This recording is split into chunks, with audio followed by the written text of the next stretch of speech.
얼마 전에 은혜동산 소그룹을 하면서 서로 약점을 나누는 시간을 가졌습니다. 네, 그 시간을 나누는 동안 직장 생활을 하시는 한 집사님께서 이런 말씀 나눈 중에 이런 말씀을 해주셨습니다. 믿음의 공동체인 우리 교회 은혜동산과는 다르게 사회나 직장에서는 약점을 내보이면 그 약점을 품어주고 서로를 위해서 기도해 주는 것이 아니라 오히려 이제 주변 사람들, 동료라고 얘기하는 그 사람들이 그 약점을 이용해서 물어뜯고 아래로 잡아 끌려고 하는 그런 모습이 있다고, 그런 나눔을 해 주었습니다. 그래서 쉽게 내 약점을 교회와는 다르게 내보이면 안 된다고 그런 말씀을 하셨습니다. 이렇게 경쟁사회라고 얘기하는 이 세대는요, 오늘 읽은 이 본문과는 별개로 반대로 너희를 박해하는 자를 용서하지 말라, 용서함으로 느슨함을 보이지 말라. 왜냐하면 너의 선행을 상대는 악행으로 되갚을 테니 말이다 라고, 우리에게 이렇게 살고 이렇게 살아야 된다고 이 세대는 가르치고 있습니다. 이게 이 세대의 가르침입니다. 그런데 우리 주님께서 오늘 사도 바울을 통해 주시는 그 말씀, 그 가르침은 어떻습니까? 우리가 어떻게 살기를 원하십니까?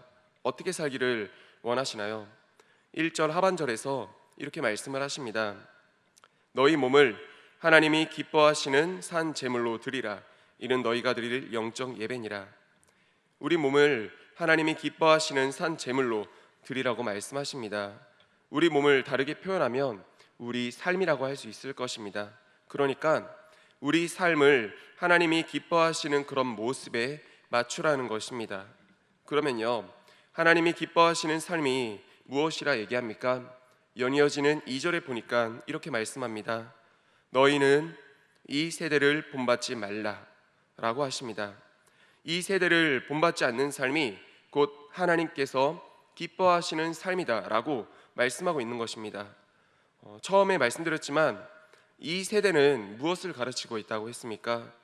너희를 박해하는 자를 용서하지 말라 라고 가르치고 있다고 했었죠. 하지만 우리 주님께서는 그런 세대의 가르침을 본받지 말라고 말씀하십니다. 어떻게 살라고 말씀하십니까?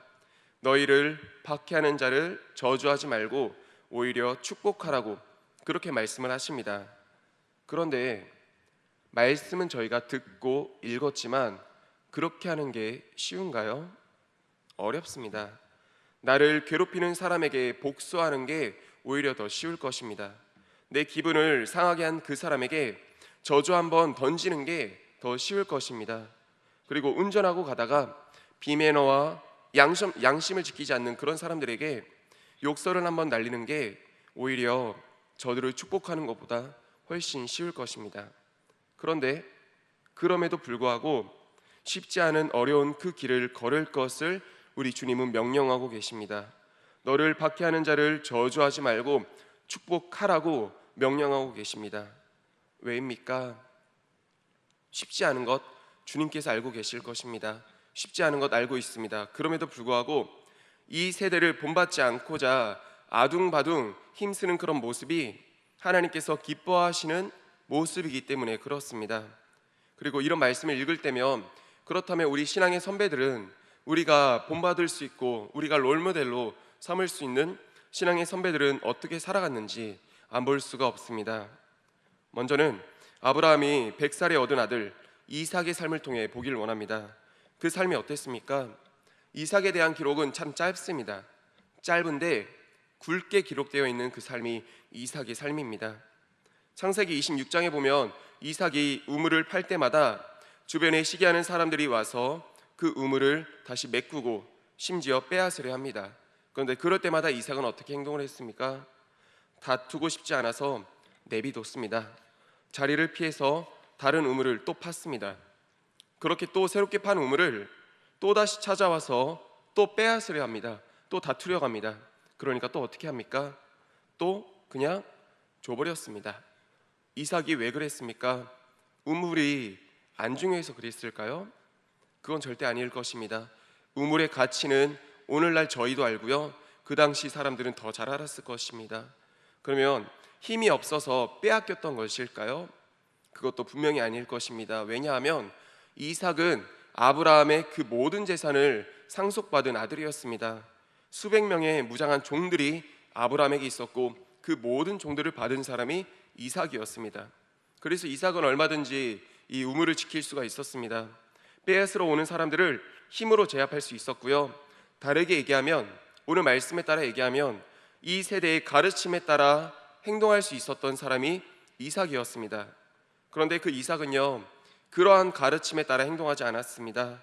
오히려 하나님께서 기뻐하시는 일을 쫓아 행할 뿐이었습니다. 그게 이삭의 삶이었습니다. 그리고 한 사람을 더 본다면 다윗입니다. 이스라엘이 가장 존경하면서 하나님의 마음에 합하고 하나님 마음에 쏙 들었던 다윗은 어떻게 살았는지 한번 보겠습니다. 정말로 칭찬을 받아도 모자랄 그런 다윗의 인생이었습니다. 그런데 정말 억울하게 사울의 시기 질투, 그런 시기 질투심으로 쫓기는 삶을 살지 않았습니까? 한두 해도 아니고 수십 년을 그렇게 쫓기는 삶을 살았습니다. 그렇게 쫓기는 삶, 힘든 삶을 살다가 정말 놓칠 수 없는 절호의 기회가 다윗에게 찾아왔습니다. 그것도 두 번이나 찾아왔습니다. 먼저는 다윗과 그 무리가 숨어있는 굴로 사울이 뒤를 보러, 그러니까 볼일을 보러 들어온 것입니다.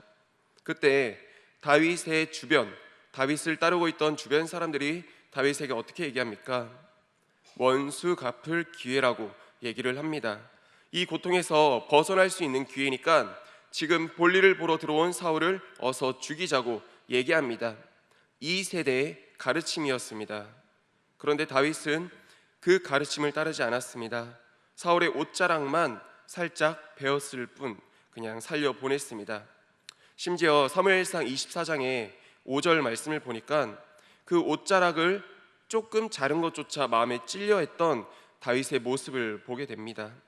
한 번은 어찌어찌해서 넘어갈 수 있다 생각을 했습니다. 그런데 살려 보내줬더니 또다시 자기를 죽이려고 하는 그런 사울을 반대로, 자기를 죽이려고 하는 사울을 반대로 죽일 수 있는 기회, 두 번째 기회를 맞이하게 되었습니다.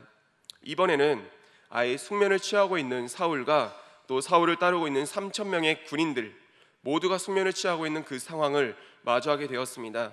마주할 뿐만 아니라 사울과 그 군사들의 머리맡에 서게 되는 그런 두 번째 기회를 얻게 되었습니다.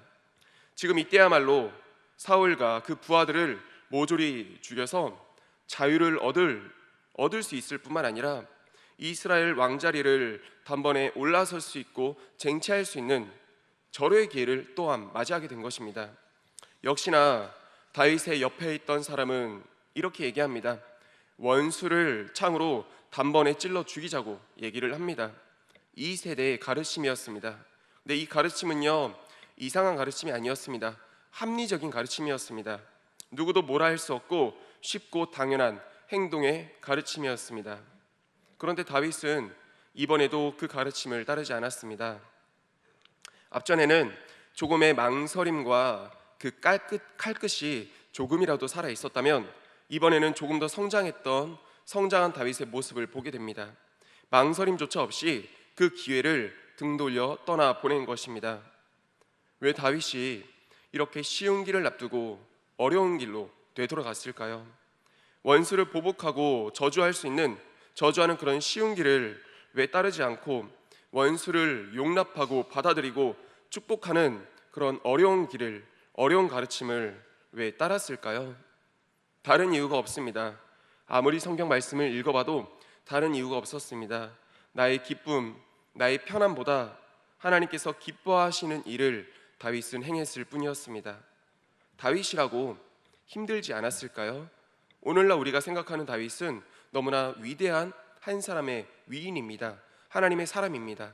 그렇기 때문에 다윗은 다윗이니까 힘들지 않았겠지라고 쉽게 생각할 수 있지만 결코 아니었습니다.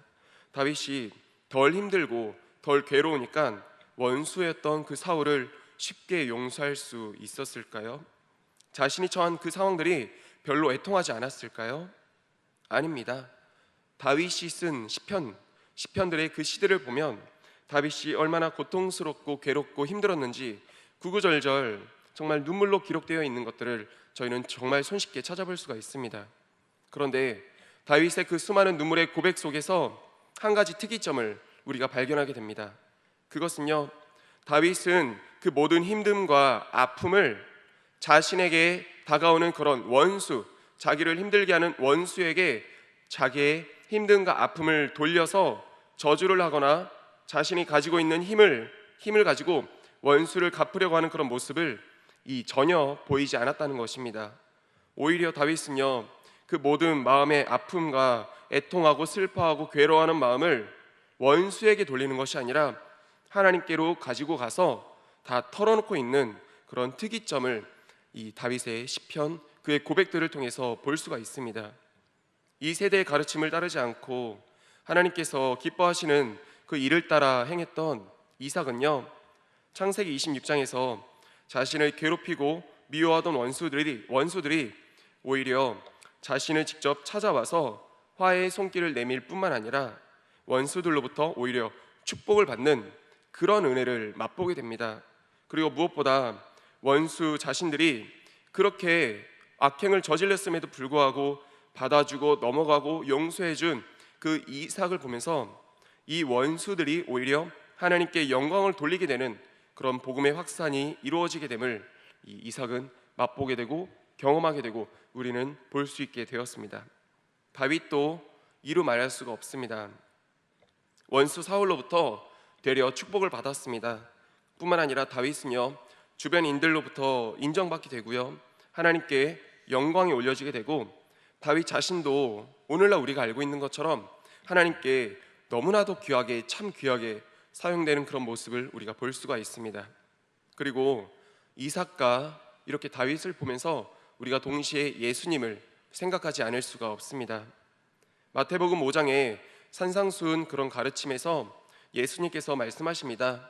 원수를 사랑하고 너희를 저주하는 자를 위하여 축복하고 기도하라고 예수님께서 말씀하신 이 가르침을 저희가 보게 됩니다. 그리고 예수님 자신도요, 다른 누구보다도 이 말씀대로 더욱 살고 실천하신 분이셨다는 것을 저희가 알고 있습니다. 하나님의 아들 되신 우리 예수님보다 더 억울하다고 말할 수 있는 사람이 누가 있겠습니까? 그리고 예수님이 얼마나 많은 힘과 능력을 가진 분이었습니까? 예수님 자신의 뺨을 때리는 사람들이나 칼과 창을 들고 찾아오는 그런 원수 같은 무리에게나 예수님은 저주로서 힘으로써 대항하지 않으셨습니다. 당장이라도 부를 수 있는 12군단 더 되는 천사를 예수님은 자신을 위해서 부르지 않으셨습니다. 짊어지던 그 십자가를 내동댕이 치고 자신을 채찍질하던 로마 군사에게 그 십자가를 내던진 것이 아니었습니다.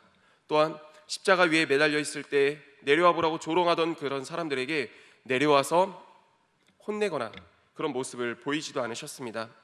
이 모든 것들을 하는 대신에 예수님께서는 이렇게 한마디를 외치셨죠.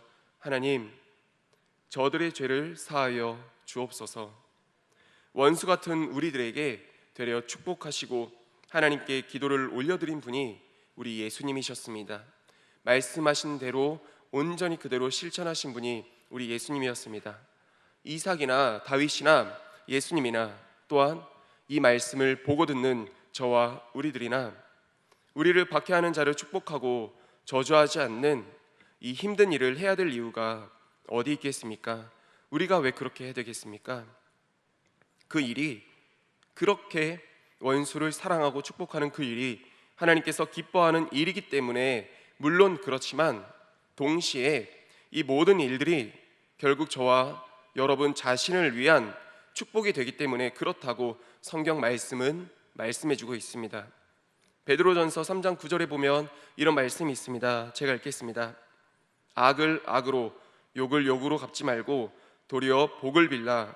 이를 위하여 너희가 부르심을 받았으니 이는 복을 이어받게 하려 하심이라. 아멘. 악을 악으로 갚지 않고 도리어 복을 빌어주는, 기도해주는 우리에게 오히려 복이 이어지게 될 것이란 것을 말씀해주고 있습니다. 또 시편의 41편 11절의 말씀은 이렇게 말씀하고 있습니다. 내 원수가 나를 이기지 못하오니 주께서 나를 기뻐하시는 줄을 내가 알았나이다. 나를 박해하는 자를 도리어 축복하고 원수를 위해 기도하는 이런 주께서 기뻐하시는 일들을 행하는 우리에게 주님께서는요, 무엇을 약속하셨습니까? 지금 결국에 원수가 나를 이기지 못하게 하시도록 그런 지키시는 은혜가 허락된다는 것입니다. 그리고 무엇보다 담임 목사님께서도 많이 말씀하셨죠. 축복과 저주는 어떻게 흘러간다고 이렇게 하고 있습니까? 성경은 이렇게 고백하고 있습니다. 마태복음 10장에서 예수님께서 제자들을 파송하시면서 이렇게 말씀하셨습니다.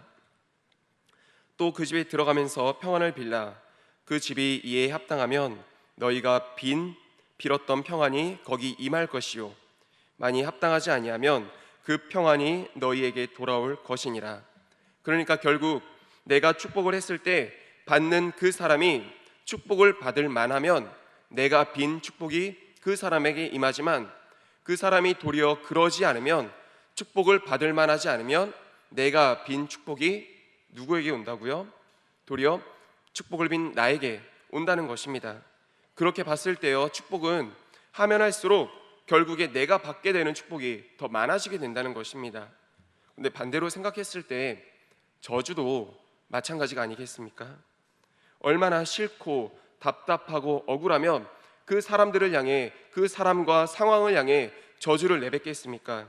그런데 아무리 그렇다 해도 그 사람이 저주받기에 합당하지 않으면 결국 내가 내뱉은 그 사람을 향한 저주를 할 때 얌전하게 저주할까요? 아니죠. 끔찍하게 하지 않습니까? 결국 내가 내뱉은 그 사람을 향한 그 끔찍한 저주들은 결국 나에게 돌아올 수밖에 없다는 것입니다. 사랑하는 우리 성도님들, 그렇다면요, 우리가 축복을 하는 게 좋을까요? 아니면 저주를 하는 게 좋을까요? 성도님들 자신을 위해서라도, 내 가족과 자녀 손들을 위해서라도 더욱 축복을 빌어서 하나님을 기쁘시게 할 뿐만 아니라 도리어 저들을 향해, 원수들을 향해 구하고 빌었던 그런 모든 축복들이 도리어 나와 내 가족에게 임하는 그런 축복이 우리 성도님들 가운데 임하시기를 간절히 축원드립니다. 말씀을 정리하겠습니다. 오늘 본문 말씀대로 너희를 박해하는 자를 축복하라, 축복하고 저주하지 말라. 삶 가운데서 실천하기가 얼마나 어렵고 힘드시겠습니까? 지금 이 순간에도 나를 괴롭히고 있는 그런 원수들로 인해서 얼마나 괴롭고 힘이 드십니까? 보복하고 싶고 저주라도 실컷 내뱉고 싶으시겠지만 오늘 나에게 주시는 이 하나님의 말씀에 순종해 보시기를 축원드립니다. 진리 되신 이 하나님의 말씀을 믿음으로 순종해 보시길 축복합니다. 입술로도 머리로도 마음으로도 여러분의 원수를 향해 축복하고 기도해 보십시오. 그렇게 행하는 자에게, 이 세대를 본받지 않고 하나님이 기뻐하시는 그 일을 행하는 자에게 오늘 나누었던 이 말씀처럼 복을 이어받게 되고 원수로부터 승리하게 하시는 하나님의 은혜가 경험되고 누리게 되실 줄 믿습니다. 그렇게 하나님의 축복과 은혜 받아 누리시며 살아가는 우리 은평교회 모든 분들 다 되시기를 소망하며 축복합니다. 아멘. 함께 기도하겠습니다. 이 시간 함께 기도했으면 좋겠습니다. 기도할 때 오늘 말씀을 기억하시면서 기도하겠습니다. 이 세대를 본받지 말고 하나님께서 기뻐하심에 따라 나를 박해하는 자, 원수를 축복하면서 기도하는 이 시간이 되었으면 좋겠습니다. 이루 말할 수 없이 내 삶에 해악을 끼친 그 원수를 위해서 축복하고 기도하는 게 결코 쉽지 않으실 겁니다. 어쩌면 내장이 뒤틀리는 그런 고통 가운데 축복하고 기도하게 되실지라도 그럼에도 불구하고 입을 열어 선포하며 기도하시길 바랍니다. 하나님, 내 원수를 사랑합니다. 축복합니다. 그를 위해서 더욱 주님께 기도합니다. 이렇게 기도하는 여러분의 간구를 하나님께서 들으시고 갚아주실 것입니다. 이 시간 특별히 원수를 사랑하고 축복하면서 기도하면서 다 함께 주여 한번 외치고 간절히 기도하시다가 자유롭게 돌아가겠습니다. 다 함께 기도하겠습니다.